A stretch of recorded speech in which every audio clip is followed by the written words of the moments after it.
පසුගිය දිනක මාලනී ෆොන්සේකා මහත්මියගේ අවමංගල්‍යුත්සවයේදී ඡායාරූපවලට පෙනී සිටි නළු නිළියන් ගැන බොහෝ අදහස් සමාජ මාධ්‍යවල පැතිරී තිබුණා.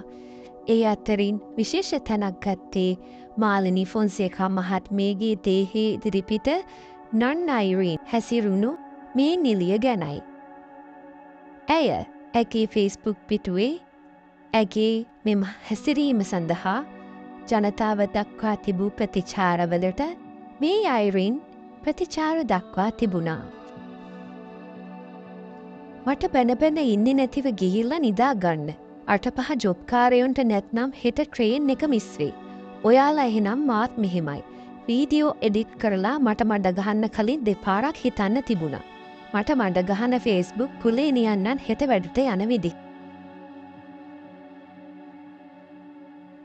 මගේ ක්ෂේත්‍රයේම නවක නළු නිළියන් කීප දෙනෙක් මගේ විකෘති කළ වීඩියෝ එක යොදා ගනිමින් මඩ ප්‍රචාර එල්ල කර තිබුණා. ඔවුන්ගේ මූණෙන් ඊර්ෂාව තෝරේ ගණනවා. මම රංගනයෙන් දායක වෙලා තිබෙන ටෙලිග්‍රාමා ප්‍රමාණයෙන් 10න් එකක් තරම්වත් ඔවුන් රඟපාල නැහැ. ඔයාලට අවස්ථාව නොලැබුණා කියලා මම පලි නෑ නේද? මුලින්ම රංගනය හරියට ඉගෙන ගන්න. සින්දු කිව්ව කියලා රඟපාන්න පුළුවන් වෙන්නේ නැහැ. මම නිළියක්ද කියලා අහන අයට ඔන්න ලංකාවේ ජනප්‍රියම ටෙලිනාට්‍ය වන දෙවන ඉනිමෙන් මම රඟ දැක්වුවා. මට බනින ෆේස්බුක් කුලේ ලියන්නන් රඟ දක්වපු ටෙලිනාට්‍ය ටික කෝ. මෙවැනි ප්‍රතිචාර ගොඩක් දැක්වූ ඇය දැනටමත් සමාජයේ විහිළුවක් වී හමාරයි. මින් මතුවටවත් ඒ අයරින් හැසිරීමෙන් වළකිත ලෙස සමාජයේ අපි හැමෝම ඔබගින් ඉල්ලා සිටිනවා.